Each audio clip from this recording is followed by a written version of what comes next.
Bonjour à tous. J'espère que vous allez bien. Aujourd'hui, j'aimerais parler avec vous sur non pas la paye ou bien les RH, mais sur l'actualité qui concerne chacun et chacune d'entre nous. Aujourd'hui, j'aimerais vous parler sur quelques points qui concernent la loi de finances 2022. Il y a certains éléments qui concernent les baisses et les aides qui concernent tous les particuliers. C'est ces différents points que j'aimerais partager avec vous. Le premier point, c'est la baisse de l'impôt sur le revenu. Voilà le barème qui concerne 2022 sur les revenus 2021. Il y a une certaine baisse par rapport à l'année dernière, notamment sur le montant.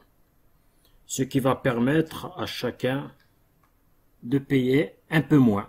Le deuxième point, c'est la réduction de l'impôt au titre des dons aux organismes d'aide aux plus démunis, notamment par exemple comme les dons qui sont donnés à la Croix-Rouge, au Secours populaire, Resto du Cœur et tout cela.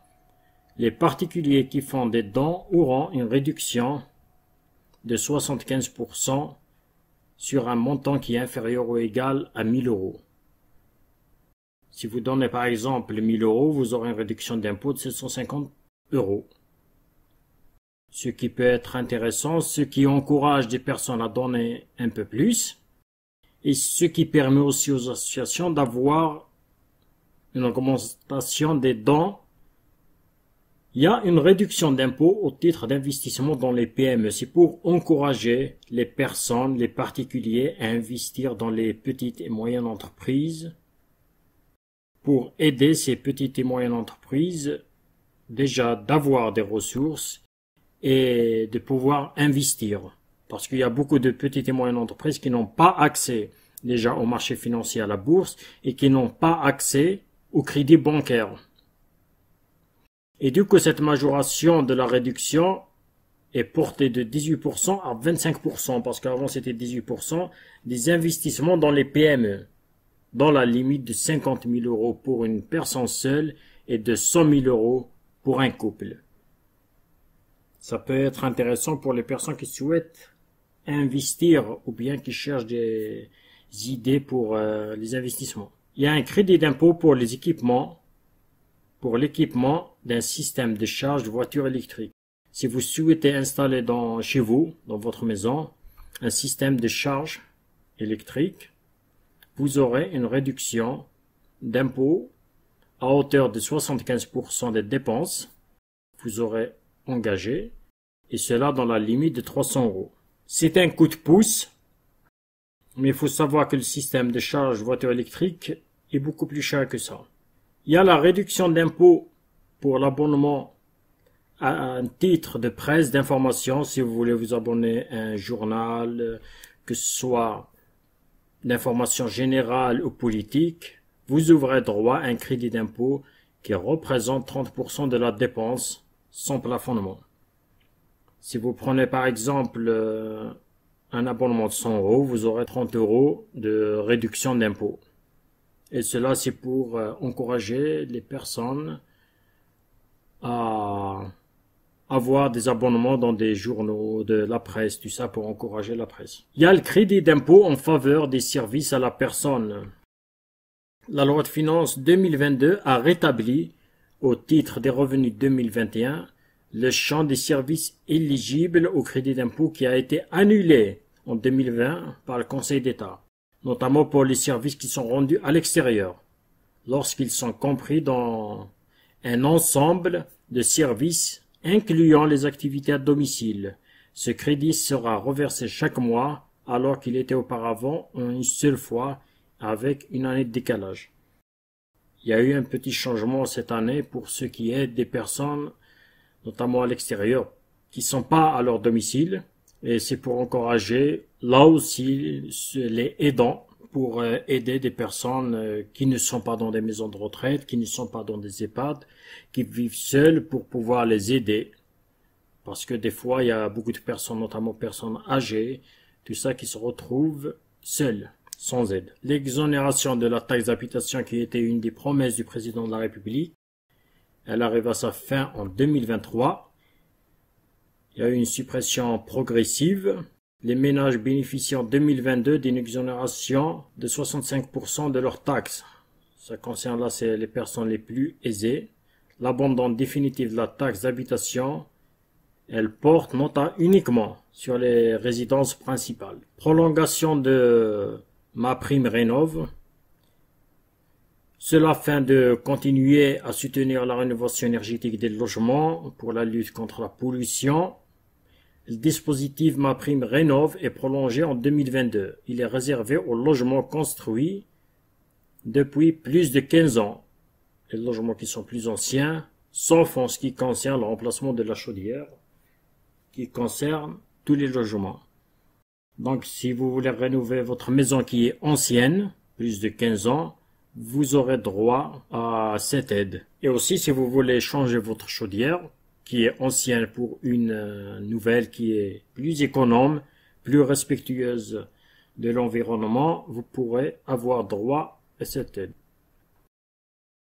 Prolongation du dispositif des Normandies. C'est la réduction d'impôt sur le revenu qui est proposée aux particuliers qui achètent un logement à rénover dans un quartier ancien dégradé pour le mettre en location.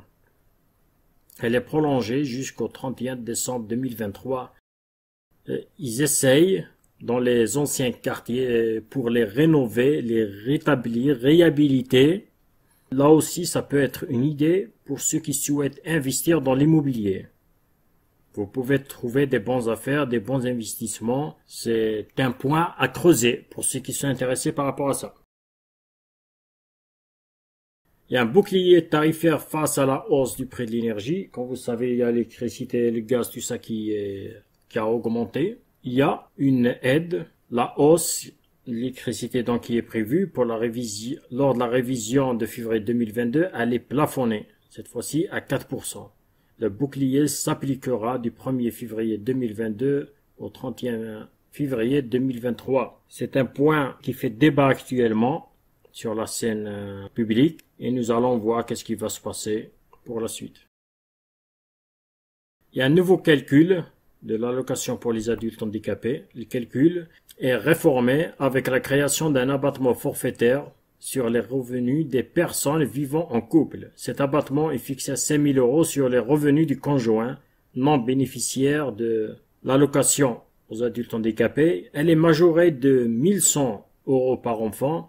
Cette mesure permet donc d'augmenter l'allocation de 110 à 120 € par mois en moyenne pour environ 130 000 bénéficiaires en France. La création d'un revenu engagement pour les jeunes, c'est destiné aux jeunes de moins de 26 ans qui n'ont pas de travail et qui n'ont pas de formation. Ce nouveau revenu sera versé à partir du 1er mars 2022, mais ces bénéficiaires percevront donc une allocation de 500 € à condition soit une formation ou bien un accompagnement par semaine sur une durée de 6 à 12 mois, à condition que ces personnes-là acceptent de suivre une formation, une courte formation, ce qui va leur ouvrir des portes pour avoir un métier et avoir un CV intéressant pour trouver un emploi, parce qu'il y a beaucoup de personnes, notamment des jeunes, qui ne sont plus scolarisés et que c'est compliqué, voire difficile pour eux de trouver un emploi. Et ça peut les encourager avec cette allocation de 500 €. Cette année 2022, il y a la reconduction du dispositif Passeport. Il a été mis en place en 2021 pour favoriser l'accès aux jeunes aux clubs sportifs. Cette allocation de rentrée sportive de 50 € par enfant, sous condition de ressources, est reconduite. Donc, cette année 2022, pour les personnes qui sont dans cette catégorie, n'ont plus d'excuses pour reprendre ou bien commencer le sport.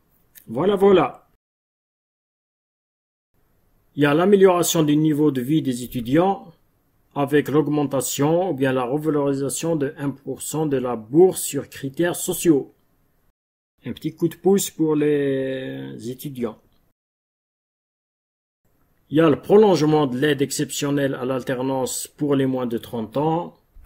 Ça concerne aussi bien les alternants que les entreprises, parce qu'ils auront cette aide pour recruter des alternants et leur permettre déjà d'avoir une formation, d'avoir une entreprise qui les accueille, et cette aide-là. Parce que des fois c'est un coût pour une entreprise, mais avec cette aide, ça les encourage. On a vu déjà en 2021 beaucoup d'entreprises qui ont accueilli des alternants dans leur structure, dans leur entreprise, parce que il y a une aide qui leur a été proposée. Et c'est une bonne chose. Mais ça finit en 2022, on verra est-ce que ça va être prolongé ou pas. Voilà quelques informations, quelques points qui concernent le projet de loi de finances qui a été adopté pour 2022. C'est des aides, c'est des réductions, c'est des coups de pouce qui a été donnés pour des particuliers. Là, j'ai parlé juste de ces points. Mais il y a beaucoup d'autres choses, que ce soit des augmentations, tout ça, mais j'espère que ça vous a apporté quelque chose. Je vous dis à la prochaine, portez-vous bien et n'oubliez pas de vous abonner. Merci.